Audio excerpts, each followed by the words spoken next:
This is our territory. God gave us this country.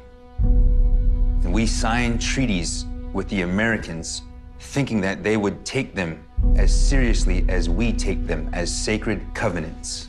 It's all too familiar that our ancestors had to deal with some of those same issues, right, in a different way. We want something you have, and we're going to use force to get it. It's a new time for our people since Standing Rock. We are pushed to the edge. That's what Ihuntawa means, the people on the edge. So as the people on the edge, we are the ambassadors to the outside world.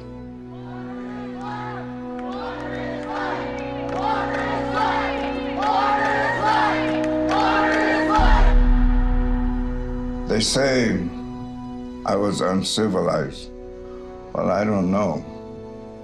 I thought I was civilized because I had a heart, I had a way of life, I had generosity. And they beat me, and they called that civilization. It's a great day to be Indigenous, isn't it? I recognize every single person here, and I thank you all so much for caring enough about our future that you would come and share this day with us today. It's an important time in our country's history, in our world's history. It's time for us to stand up for the environment. It's time for us to stand up for our people. Respected by my elders, I've been following tradition. When you talk about a warrior, what's the definition? Why are there no Lakota-speaking millionaires? Why? Because if we had all the wealth that was looted from us and continues to be to this day, we could liberate this entire country. We would share all of it. For fighting with your brothers, we should learn to stand together. Legendary status, they'll remember us forever. We need to pave the way for the future generations. We are starting upon this process of decolonization. No one's done this before. We are taking the first steps towards a new way of life. We don't know how much time we have. So if it's the last hurrah, we have an obligation to protect our people. When you talk about a warrior, what's the definition?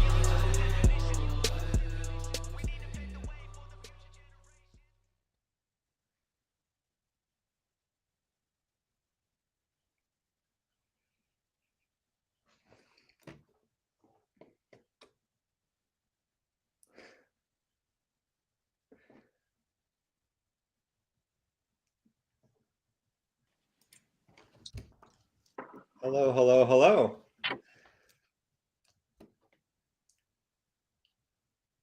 All right, let's see here.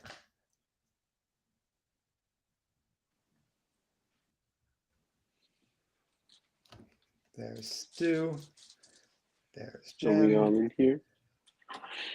I think so. We got some folks. See some folks in the audience there. Hey, everybody. Hello, hello, hello. Hey. Word. Well. Nice. Yeah, amen to these comments already. All right, so I guess we should start by introducing ourselves. Yeah, hold on one second. Let's just see. Oh, great. Chase just hopped in. That's perfect. Okay. I was ready. Next time, bro. Yeah.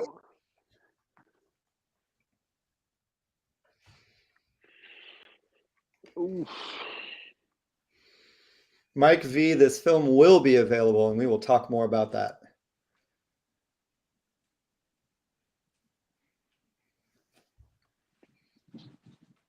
Okay, yeah, Stuart. So I think Chase is not live yet. So let's start by introing a bit. Stuart, you can kick us off. Yeah. So I guess a big thing is introductions for whoever is in here right now, for everyone that is watching. Great. Yeah, I'll kick that off. So, hey folks, My name is Emil Benjamin. I am one of the directors on Oyate. I was also the cinematographer, one of the producers, and the editor. Brandon Jackson, our fellow director, he couldn't be here this evening, but he sends his love to everybody. And I'm happy to be repping here on behalf of both of us. And then we'll go to Jen over here. Good evening. This is Jen Martell. I am one of the story producers.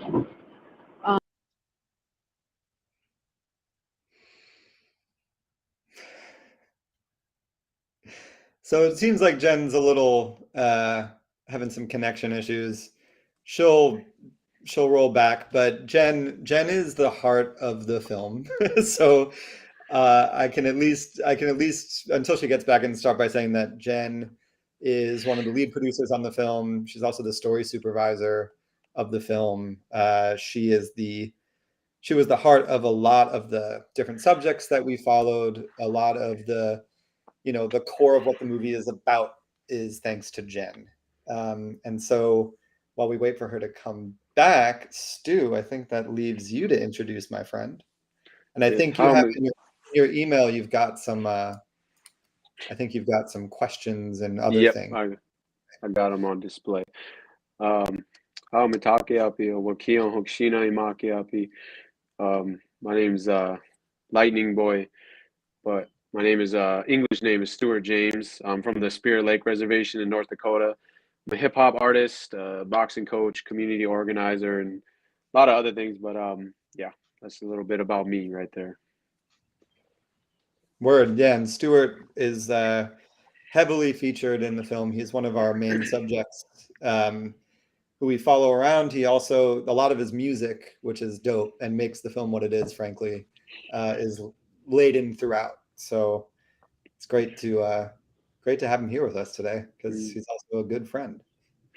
Yeah, no, you're a great man, and I'm glad that you guys came together. I'm glad that everything came together for the film, because for the people who haven't seen it yet, just know that this is, for me, being Native American and from the reservation, we see a lot of documentaries that are very, in a sense, Caucasian driven. And what I love about this film is that I believe every Native will appreciate it because you let the natives talk instead of trying to be the narrator. So, for everybody out there, just know that this is one of the best films I've ever seen. So, and happy to be a part of it too. Well, damn, Stu. Hey, Chase. How's it going, guys?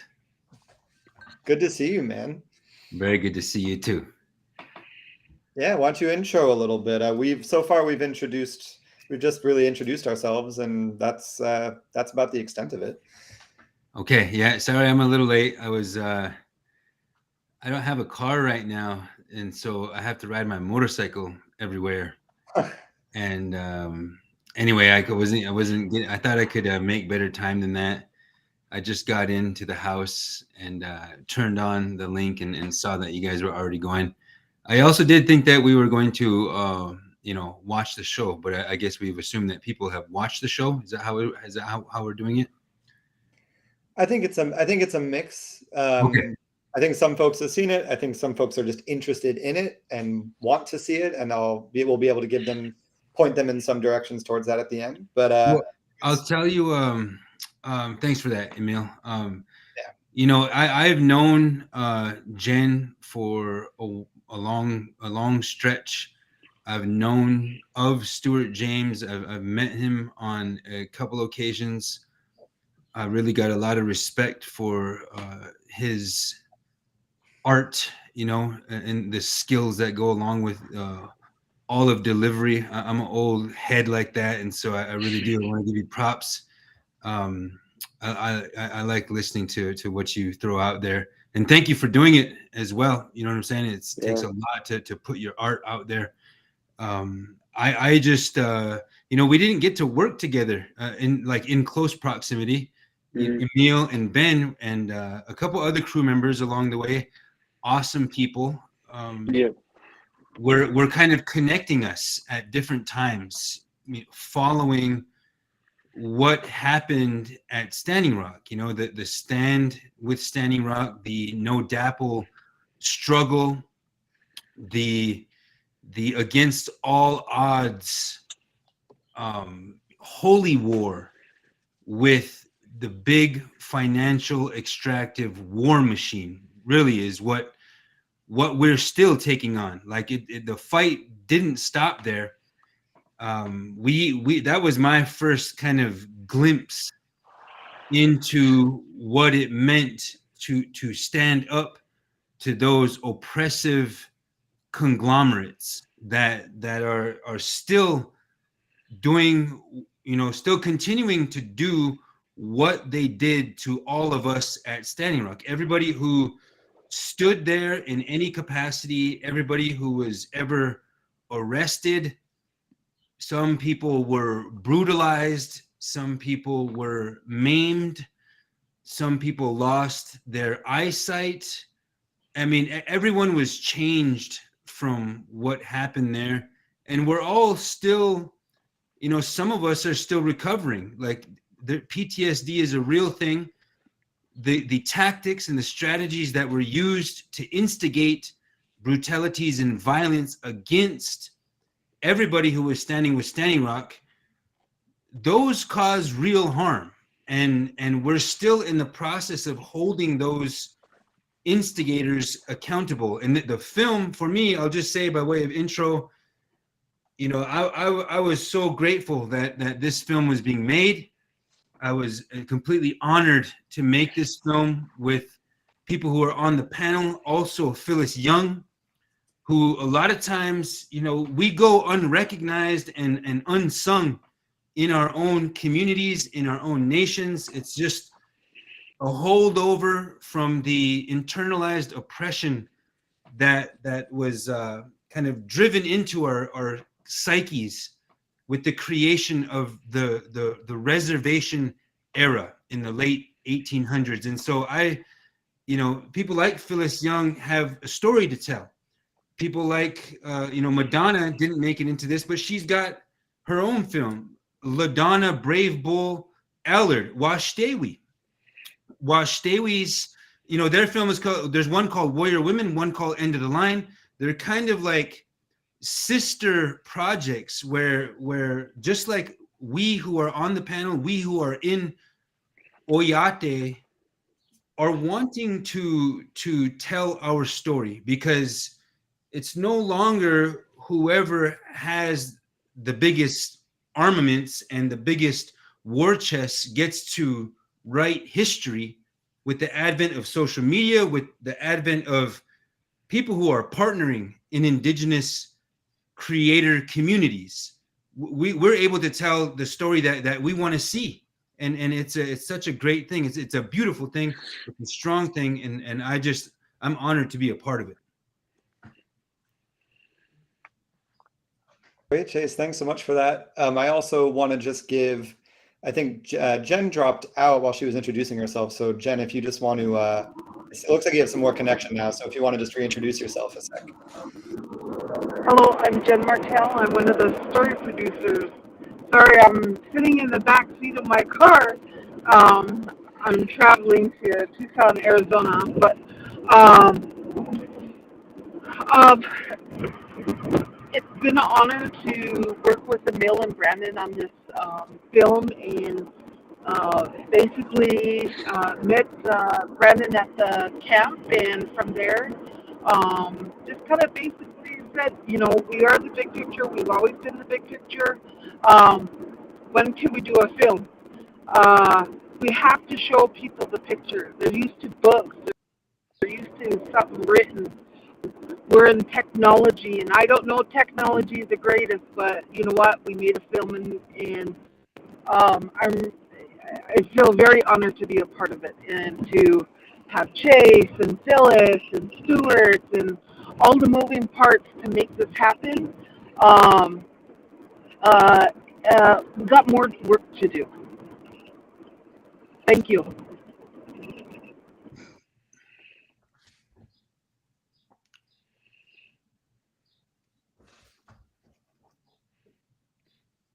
righty. So should we get the questions rolling? Does Chase, you got the questions I'm on hand? looking at the stream. A lot of people have asked me how to watch the film right now, and I actually don't know, what to tell them.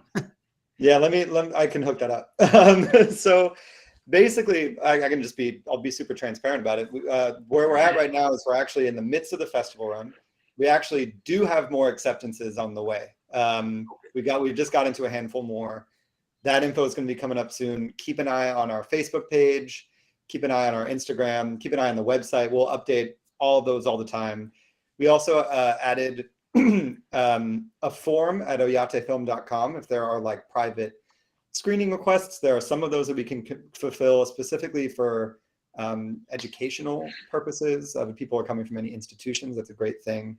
But the other good news to give here is that we do have a distribution offer, and so that means that it's going to take a few months to get to this place, but we will not only be at festivals, but eventually you'll be able to see the film on streaming, whether on one of the major platforms or via rental. So it's going to kind of be more and more widely accessible in the next 6 months or so. But way before that, there will be opportunities to watch it. Just keep an eye on all of our socials and our website, which is, as the host put up, www.oyatefilm.com.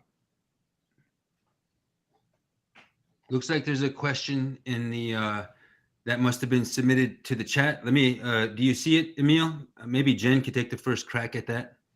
What was? Yes. Yeah. Yeah. It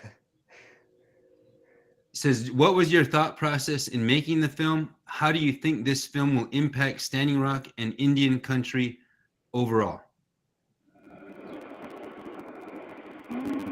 Okay. What I thought of is, I work at the visitor center, and so kindly and gracious, I represent Sitting Bull College, and I also represent Standing Rock in the most respectful way, and just seeing how everything was playing out at the camp, to all the media coming in. I got to observe. I'm an observer. I like to watch people and how they interact.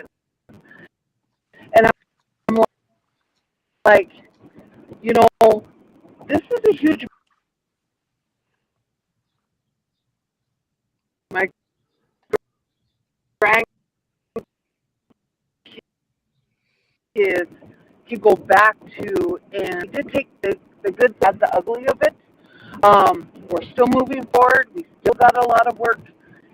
So when the opportunity came, we decided, and was basically, you have to get the people of Standing Rock to be the ones to tell the story. And that's when we start, go talk to Jace, go talk to Phyllis, go talk to, it just started out with making sure that, again, the narrative came from Standing Rock. And I really think this will be an education because of even our own people. We don't know our history. We don't know where we came from, or what we're about, what we did, the fights that we were a part of. We don't know a whole lot of that story. We know old stories, but we don't know the moving generations of, we made changes, or we're gonna make changes. So that's what my hope is. And then, as visitors come in, we still, over 40,000 people have come into the visitor center, and what really pumped the people coming was during DAPL, and of course afterwards, there's still people still want to be educated. They still want to understand about what happened, or they still want to understand about Standing Rock, or they want to understand about justice, just in general, what Native Americans are. And so I find this movie to be an educational component to it.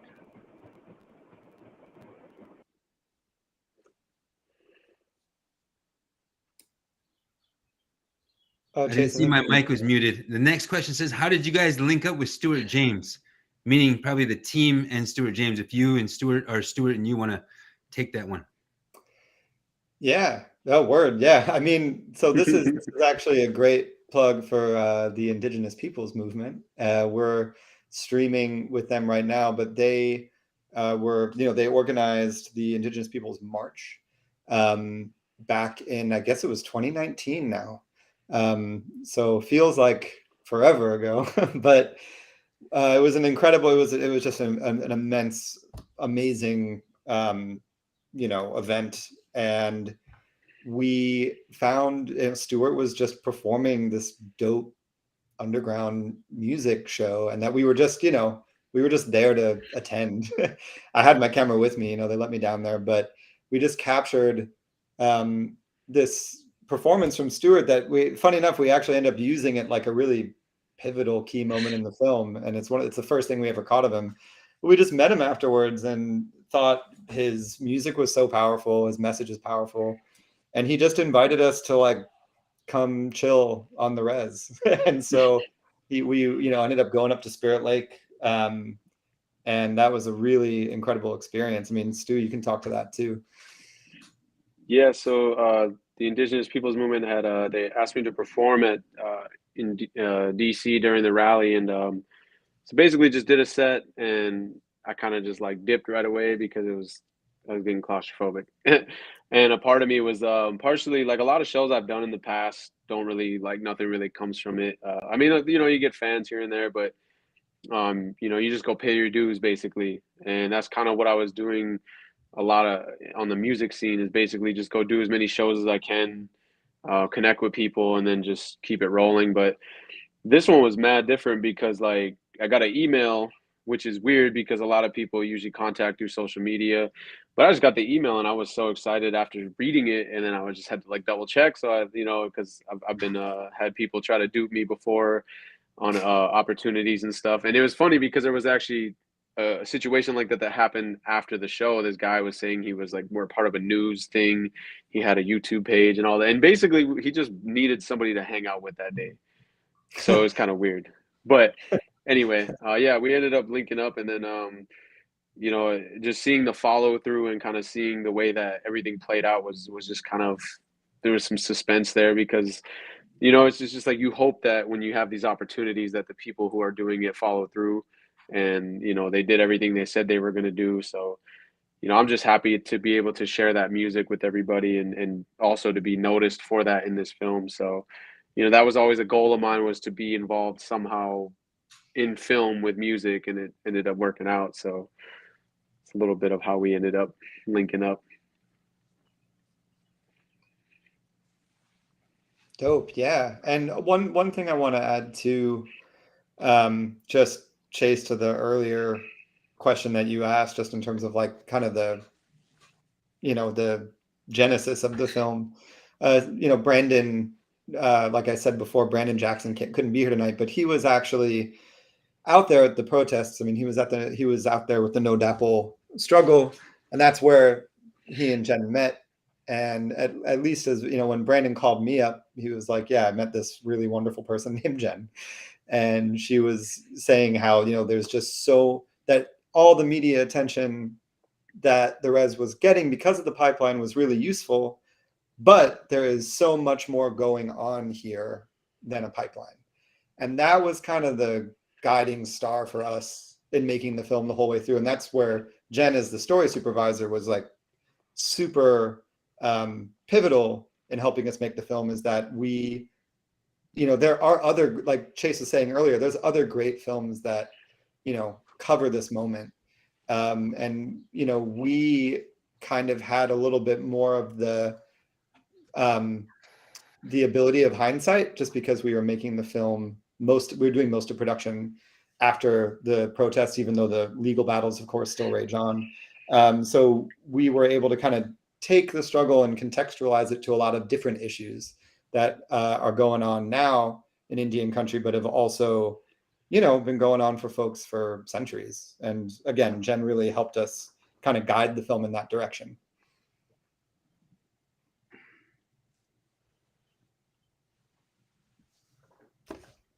And that's what I have to say about that. Let's see. I think there's also a question about the fest. How many film festivals has the film been shown at? We're early in the run, but we have shown at 4 so far. We have been accepted into another 2, which I'm excited about, which we'll announce really soon. And we're waiting to hear back from like 40. So, we have a long road ahead. But it's been a fun tour so far, especially with like Stu and Jen. We've been able to go to some cool places. Stuart even got engaged at our premiere. So that was a pretty dope. On my birthday. Yeah. There is a question about, how does the film flow? What is the film about? Emil, if you want to just talk very briefly about that. Yeah. So if you watch the trailer, actually, I think one of the things that Phyllis says kind of defines the film well, which she starts out by saying it's a new time for our people since Standing Rock. And though the film does go back, with like a lot of intense archival footage, it does go back into the No Dapple struggle. What the film is really about is like, what is going on now? What's going on in the wake of that? And equally as important, what are all the things that have happened for the last few centuries that led to that pivotal moment? That was like a real watershed moment. Not just for the Lakota people, not just for people on Standing Rock, but Indigenous people everywhere. And if you want to expand it out, there were thousands and thousands of people who are not Indigenous who came to support and who are really also here to protect the environment and to protect, key things like potable water. So it was a real inflection point. And so what the film does, we keep coming back to the No Dapple struggle, but we're weaving it with a lot of other issues that are going on, all the way from first contact with settlers, moving up through issues like we get into the boarding schools. And then by the time we get to modern day, we're also talking about issues like missing and murdered Indigenous people. We get into some of the other struggles. KXL obviously there's been a lot of movement there since the Biden administration came in. But it's basically taking the No Dapple struggle and letting that serve as a window into so many other issues that are affecting Indian country today. I could have said it that simply, but I went on for a while. That's all right. I think that's, people are asking questions about Tiger Swan. I don't know if anybody, the listeners have heard about Tiger Swan, the paramilitary contractors, the contractors that were violating rights, human rights, constitutional rights, treaty rights, however you want to look at it. And then of course, Emil just mentioned President Biden. Trump was the president when a lot of this film was being made. Trump was the president right when the Dakota Access Pipeline was illegally put into operation. And so the questions are, what has changed since a blue person or a Democrat has become president? What has Deb Haaland done in terms of what was covered in the film? And Emil just mentioned all of, the unearthing of tens of thousands of mass graves.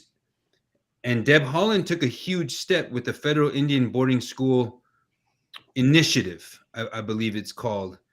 And they're also doing other things, like it's not quite land back, but you hear, the White House conference talking about co-management. You see a recent announcement from the Department of the Interior and probably other departments about Bears Ears, about Indigenous influence inside the management of federal properties. And so I want to thank people for asking that questions. I don't, they asked, is there room for forgiveness? And I'll just end my part by saying that as long as the trespass and the aggression and the impending doom of 500,000 barrels of oil flowing underneath the Missouri River every single day puts us at risk, puts our nations, our families, and our children at risk, that it's an ongoing controversy. The wound is still, the knife is still in our backs, as Malcolm X would say. It hasn't even been removed yet. Like the trespassing, the aggression, the crime, the illegal operation of the pipeline is still ongoing. Right now, there's a new chairwoman at the Standing Rock Nation who is strategizing on how to change the course in this pipeline fight. Biden knows it's operating illegally. The federal court knows that the Dakota Access Pipeline is operating illegally. They left it in the hands of the Army Corps of Engineers to stop the flow of oil. And the Army Corps, which also implicates President Biden, to this day has refused to stop the pipeline, has even refused to empower the Standing Rock and Cheyenne River nations to be spill ready, worst case scenario.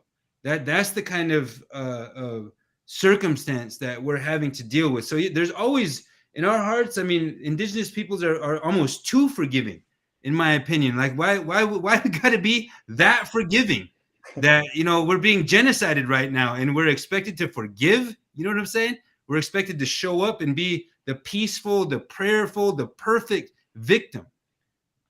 We don't need to be apologetic or anything like that in this sense. Like we're being attacked. We're defending ourselves. So I mean, yes, forgiveness is always there, but we got to keep fighting.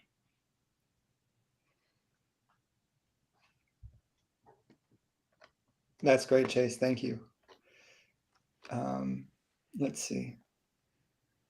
Yeah, I see some more questions here. Like, what's the overall message in the film? And this is a thing, I'll say a couple words, but I really would love to pass it off to the three of you. Part of the message of the film comes in the form that the film was made. And what I mean by that is that we, in working with our subjects, particularly Chase, Phyllis, then Congresswoman, now Secretary Deb Haaland, Stu, and especially our producer Jen, we didn't want to tell the story from a Western point of view, because that is not useful. The whole point of this film is to kind of reframe the national conversation, reframe history in a way that we're not used to learning it, or at least growing up in like Washichu schools, certainly not used to learning it. So the way that that's all to say, the way that we structured the film was this idea of the hochoka, or the circle, that everything that happens in the film is it's cyclical in nature. So that when we're seeing Chase, for example, talk about the Dawes Allotment Act, back in the 19th century, just a huge land theft. But then we're seeing what are the reverberations of that today. Then we're on Pine Ridge. We're understanding that, there's people, subsisting on an average of $3,000 a year. We learn about, rations and different modes of imposed, an imposed state of poverty.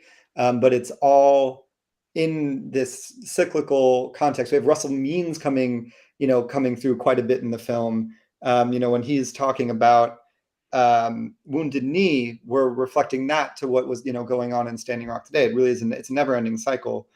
And that's a huge part, I guess, of the thematic structure. But I should hand this off to you guys, in terms of what you want to get across and what you've taken away from the film, because you were just as instrumental and even more instrumental in making the film. Well, I would say, you know, the idea of the film just goes to show that I feel like the Native struggle is always kind of left out. You know, we know about, you know, civil rights leaders and heroes. You know, a lot of people quote Malcolm X and Martin Luther King Jr. and you know, like it's almost like every race or every like culture, every people has their heroes, and it's like we have a lot of heroes that are alive right now. You know, we have a lot of people that have done things 30 years ago that that allowed people like myself to freely do what I want to do, and got us recognized on a international level as U.S. citizens and whatnot. But it's like I just feel like this film is so important to show that there's a lot of people on the ground moving and working together, and it's not just one person. You know, we have a collective of so many people, like just in this film alone, you know, like, you know, Phyllis's story could branch off into 10 more people that she worked with. And then these people, there's 10 more that branch off in this direction. And it shows that that unity is almost, you know, like in the tree of life, almost, of just all these branches going out and then coming back around. It's just like you said, the circle, the Hochoka is like, it all just moves together as one for our people. And I think that, you know, we have this common misconception, these stereotypes of Native Americans, that all we do is drink, we get free money. I mean, you know, it is what it is, but this just goes to show that it's a lot more than that. And our culture is so powerful that when you look at these movements, when you look at No Dapple, they brought in, you know, military contractors, and it's the same thing that happened back then, you know, with look at the reservations. When they pushed us on reservations, it was like they had to do it by force. They had to lie to us. They had to do, because they knew they weren't going to affect us. If it came down to a fight, they were going to lose. They knew that. And that just shows the power that our people have. And this film really shows that on any level you want to play, you know, we're gonna beat you at your own game. That's why in the film I said, like, the reality is even if it did come down to bloodshed at Standing Rock, where it was like us versus them, even if we won, they're gonna bring more in until we're gone. And that's kind of how it's always been, which just shows once again the idea of like going in circles. Like it just feels like history repeats itself in a lot of ways. And so, you know, for myself, I hung around elders a lot growing up, so my mind, you know, I you know, that's how I was introduced to a lot of the way that I think, and the music that I make is like, what we do in our life isn't for us, it's for the next generation. So everything we do right now, we're just planting the seeds. And we're probably, I remember there was this quote from this Netflix show. It was kind of cool because she said, you know, good men plant seeds for trees they'll never sit in the shade of. And like that's what I feel like this film is doing, is it's planting the seed for the future generations, to show people like Chase and show people like Phyllis, so that these names never die, and that we're just as instrumental as MLK or Malcolm X in these types of movements for our people. So that's kind of the my idea of what of how important and the impact that the film is going to have on people when they watch it.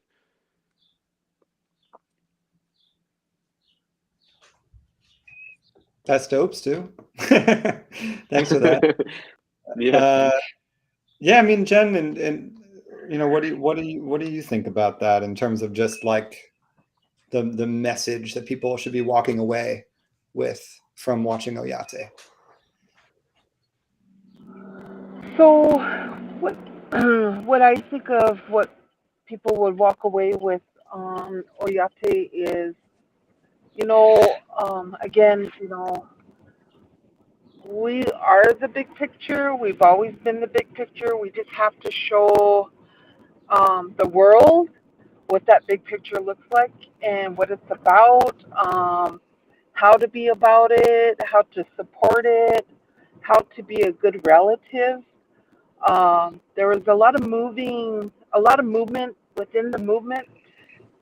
That even sounds legit, but there was a lot of movement, and like I said, I observed a lot, and we were doing like in that little Oshete Shikoi camp. I mean, who in the heck puts 8 kitchens together and, You could go to every part of the camp and learn about someone's tribe. And it's like, I sat there and I thought about it, and I went up on Facebook Hill, and I'm like, am I like the only one seeing this, or is like anybody catching this, or is everybody just hooked on, like, let's do this, and we're gonna do this, and I was like, no, we're if we don't get this picture, and if we don't share this big picture, we have 10 times more work, and we're gonna keep spinning our wheels. And I'm like, we have to do better. We have to keep doing the work, and that's our community, that's our people, that's our tribes, that's our nations, prospectively, and that's all over the world. Our Indigenous relatives, when we started the Indigenous Peoples Movement, we weren't just about United States and our relatives to the north, the medicine line. We were our minds was, we're doing this for all our Indigenous relatives all over the world. And so, when the name was finally like, this is what we're going to name it, I was like, perfect. Yeah. It's this is it, I think we brainstormed and we rehashed, and I said no, they said no. We went back and forth, but we finally were like, this is it. We have to, has to be an education component. This has to show people what it is to be a good relative. Whether or not they don't see the big picture, but we have to be continuous, and that's our work that we have to be continuous with. So yeah, that's my viewpoint of it. I also, just a quick, easy question to answer. I see someone asking how long the film is, and it's a full feature, so it's 90 minutes. In fact, I think it might be 91. There might be an extra minute there for flavor, for seasoning. Yeah, exactly. Salt Bay action on it. Let's see, what else do we got? We have another question from the chat about Jen, but we'll wait for her to come back for that. Let's see. Opening it up here.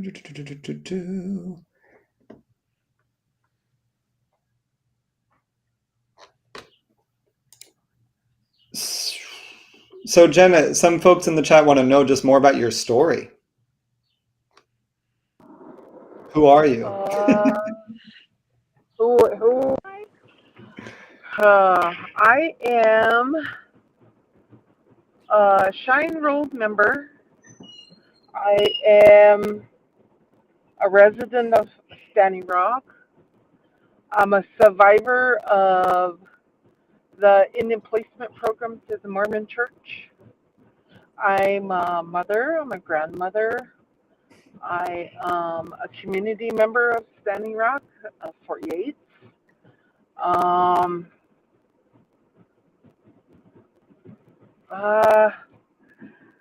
I just want really good for our people.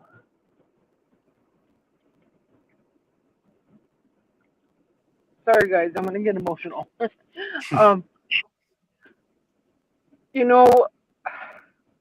Being raised off the reservation and never getting the opportunity to be with your own people makes you really realize and see the big picture about who you are and where you come from. And working at the visitor center, I see the good and the bad and the ugly of people that come through. And you get those hard questions, you get those ignorant questions, and you get those, they get the picture questions, it's like, all right, they got it, all right, they understand, they know who we are, cool. And then you get those hard questions like, why do we have to go through this again? You know, why do they think like this of us? Or when are we gonna ever get past this? When are we gonna ever get past the ignorance, the racism? Why am I looked at like a dirty Indian, you know? Um, I guess I just basically, um, what's good for our people. Doesn't matter who you are.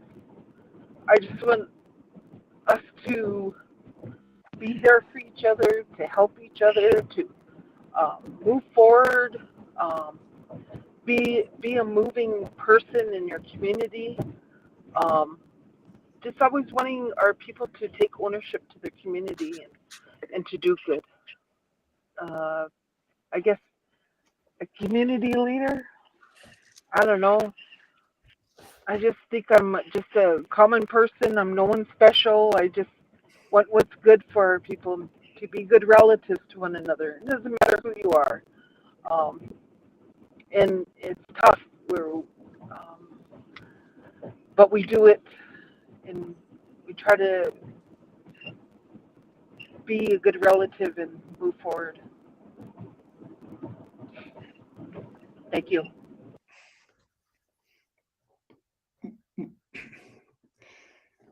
Where she dropped out. Well, I have to disagree with Jen on one point, which is that she's an incredibly special person. She's an amazing force of nature. So she's not allowed to say that she's no one special. Let's see, she dropped out too. Let's see. Okay.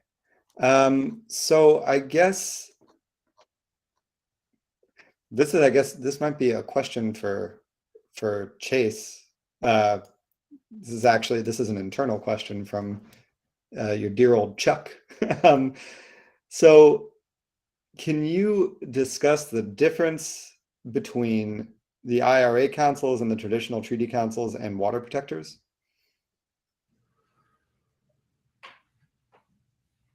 I would you could think of it in terms of like the banana republics, of whoever the banana republics are. Honduras, El Salvador, probably Nicaragua, a couple other Central American countries where the United States goes and puts up, just like puppet governments that are beholden to, and a lot of times paid off by American corporate interests. Well, it's the same story with reservations. Since the inception of reservations as a concept, you have the assimilationists, Oyate people, or Sioux people, Dakota, Lakota. They're actually more assimilationists, I believe, than there are staunch proponents of indigenous sovereignty. This is how the United States was very, kind of very, very easily able to defeat us, is that they had too many people within our own that were willing to work with them to take out the crazy horses and the sitting bulls.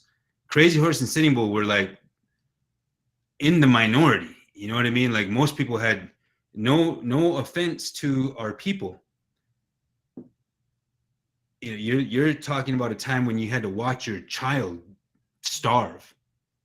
If you didn't confine yourself to the reservation and you didn't get a number, a ration number, if you didn't get in those lines and subdue your own original authority and subordinate it to the Indian agents at the time, then you were not going anywhere. The world had ended for you and had become a living hell.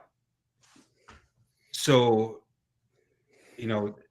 those who were willing to assimilate, willing to cast aside the ancient, metaphysical, philosophical, ceremonial protocols, everything that we do still to this day as Indigenous peoples, we had to cast those aside to have some semblance of dignity under the colonizer, upward political economic mobility under the colonizer. And today, those same forces are still at work here. The people who were willing to stand up at No Dapple are vastly outnumbered by assimilationist Indians. That's hard to say. But there's a reason, the United States, very clever, very brilliant, has devised a plan to kind of keep us fighting over the appearance of petty power, being able to control the rations. That's how it was back in the early reservation days. They would bring the rations and give them to certain people, say, hey, you're now the chief. You can provide this set of rations can go to your family or whoever you want it to. Chief, you're the chief now. You know what I mean? And fast forward 130 years, the federal funds come to the tribal government, and now the tribal government gets to say, okay, this is who's going to get the jobs. This is who's going to get the largesse. So that's kind of a way to think about tribal governments. Sometimes we shed all of those divisive things in our history and we stand together. I've seen it. I've seen it at Standing Rock. I've seen it at Pine Ridge when Kristi Noem is threatening to breach the borders here. And there was a checkpoint crisis.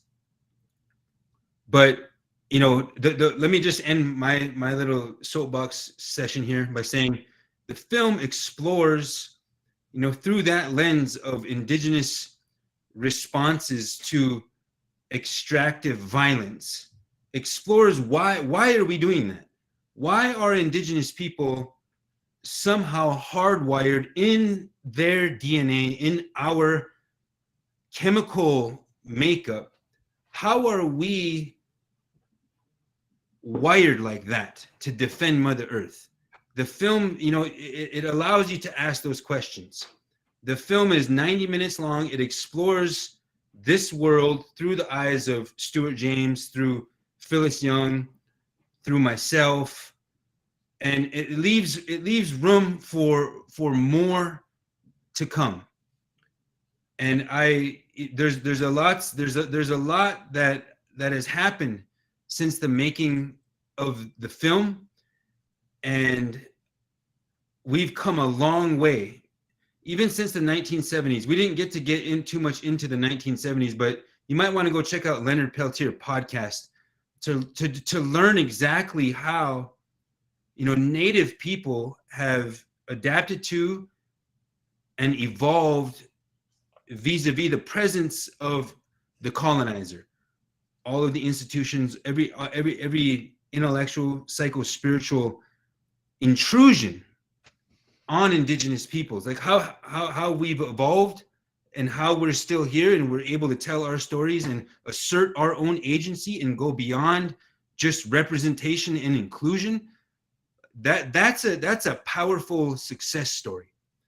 And I'll just say that the film is going to encourage you in that manner and give you a close inside look at how we're living our lives today. Yeah, I think we're going to lead into some, final words here. I wanted to piggyback off of Chase there, and some of my final thoughts here for this conversation, which is that a huge goal with the film really is to leave viewers with a feeling of encouragement. There's a lot of stuff in there that's hard. There's a lot of stuff in there that is painful because it's a history and a present moment full of a lot of pain. But, it's actually, I love telling this anecdote because it really helped shape the film for what it is. When we first met Chase, we were at, this conference, an Ochedi Shakowing conference. This is I think December 2018. And when we first got him to film with us, he was like, all right, man, but y'all aren't going to make one of those movies where it's like a single sad like Indian flute in the background and like everyone's just, you know, oppressed. And we were like, no, man. And especially because you're gonna eventually was, you know, you're gonna lead the way with the film, and Chase and Phyllis in particular really did in terms of the subjects that we covered. But yes, I want to say that there is it's not just about an oppressed people. It is about a fight. It is about, you know, working towards a process of decolonization. And, you know, Brandon and I feel really privileged to have even been able to help tell this story. This is not our story. We really tried to be nothing more than curators, and to step back and to just help. You know, as Jen actually asked Brandon, you know, years ago, said, you know, come back and let's make something. And that's what we did. Before I let these guys sign off too, I just want to say that, because I've seen it in the chat, you know, the next festivals coming up, just keep an eye on our social media. The fall we'll have some festivals lined up. Again, you can go to our website and there's ways to request private screenings, but the big thing is that once we are through, like, further through the festival run, I mean, this really shouldn't be too long away, maybe 3-4 months. We have distribution in place that the film will be widely accessible. You won't have to wait for a festival virtual screening to be able to watch it. And as soon as those floodgates open, we just need you to share it far and wide, watch it, tell your friends, tell your family, tell your, you know, awkward Republican cousin at Thanksgiving dinner. You know, like we had some of those folks who came and watched the film and were really moved and kind of changed by it. So that's a win. But for now, just keep following us on social media at Oyate Film. It's facebook.com/Oyate Film, at Oyate Film on Instagram, www.oyatefilm.com. Let that be the last words that I say here. Please, the three of you, take us out. Some final words.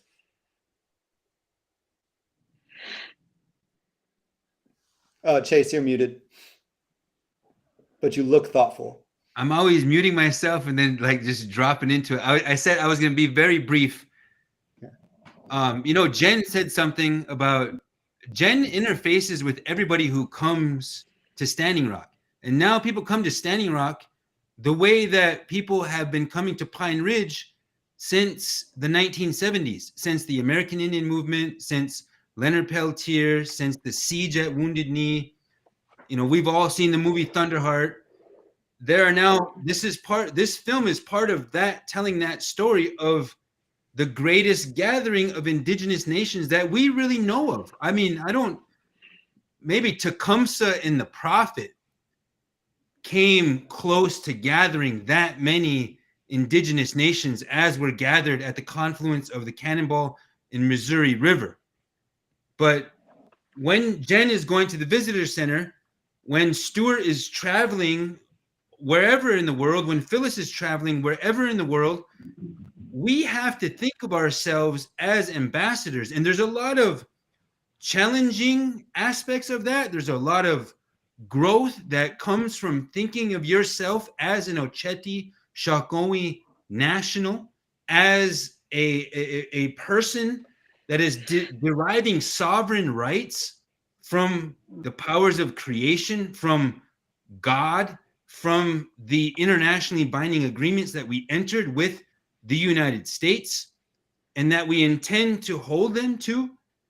We are people who've defended this country. We've fought on every single side of every conflict that has ever happened in this hemisphere, in our hemisphere. And now, Emil mentioned Trump's folks, and things were much different during DAPL. Tiger Swan, the intelligentsia, the private military corporate security state that controls all, you know, the CIA, the NSA, whatever. They've got people in all of those places. The real security state of our empire.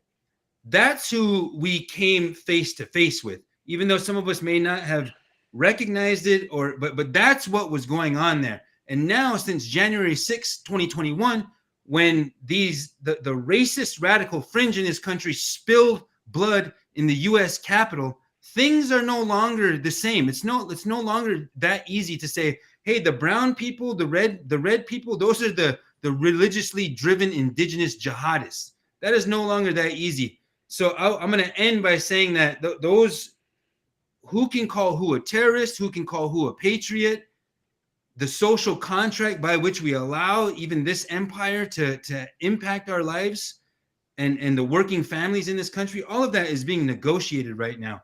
And the film is going to help people explore that from an indigenous perspective. So I'll say thank you so much for joining us tonight.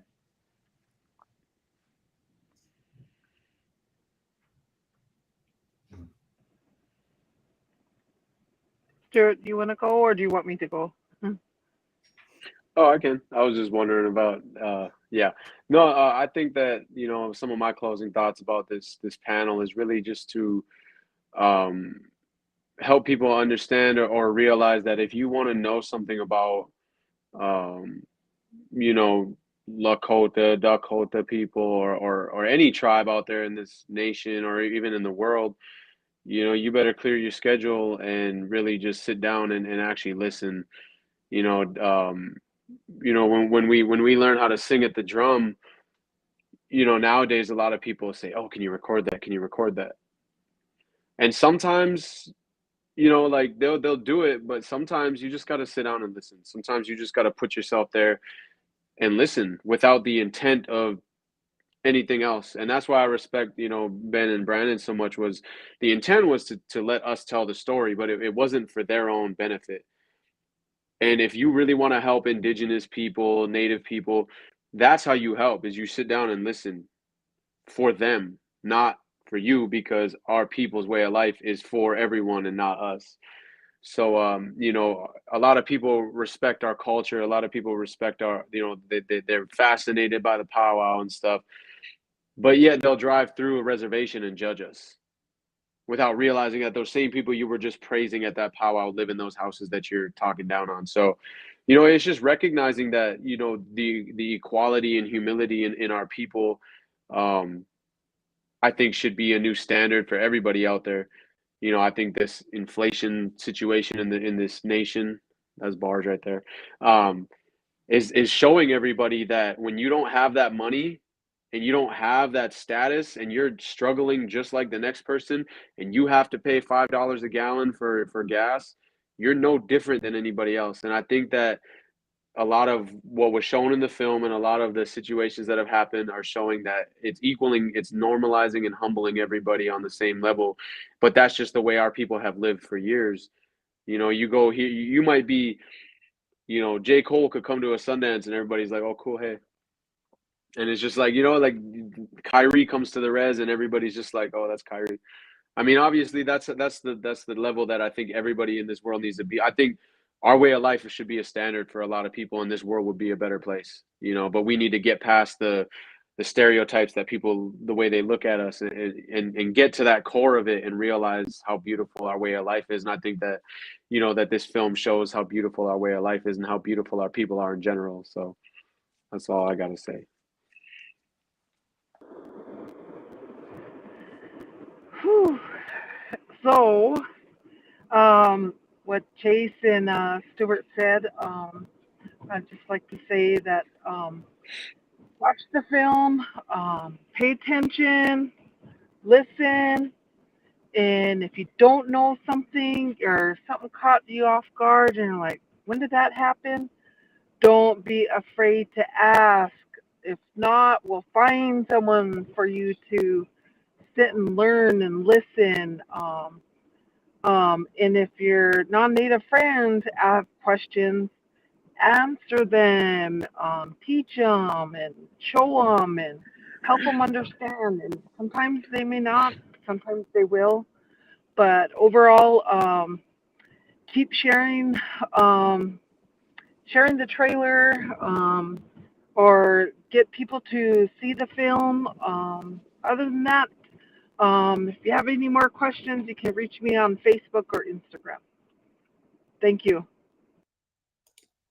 Thank you guys. It's always so good to see the crew together. I hope, to see you soon. I know I will see some of you at festivals down the road. Chase, I hope to see you one of these days maybe back out South Dakota. That'd be a lot of fun. But I guess to play us out here, I think we're gonna just have the trailer again. And I just want to, of course, before that, just thank everybody in the audience right now too, like truly for coming out. So, yes. And then we all hang out before we leave. Excellent. Perfect. Great. So they're going to show the trailer for the film. This is our territory. God gave us this country. And we signed treaties with the Americans, thinking that they would take them as seriously as we take them as sacred covenants. It's all too familiar that our ancestors had to deal with some of those same issues, right, in a different way. We want something you have, and we're going to use force to get it. It's a new time for our people since Standing Rock. We are pushed to the edge. That's what Ihuntawa means, the people on the edge. So as the people on the edge, we are the ambassadors to the outside world.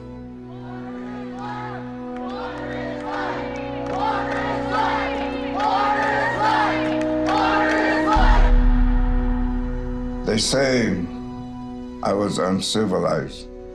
Well, I don't know. I thought I was civilized because I had a heart, I had a way of life, I had generosity. And they beat me, and they call that civilization. It's a great day to be Indigenous, isn't it? I recognize every single person here, and I thank you all so much for caring enough about our future that you would come and share this day with us today. It's an important time in our country's history, in our world's history. It's time for us to stand up for the environment. It's time for us to stand up for our people. Respected by my elders, I've been following tradition. When you talk about a warrior, what's the definition? Why are there no Lakota-speaking millionaires? Why? Because if we had all the wealth that was looted from us and continues to be to this day, we could liberate this entire country. We would share all of it.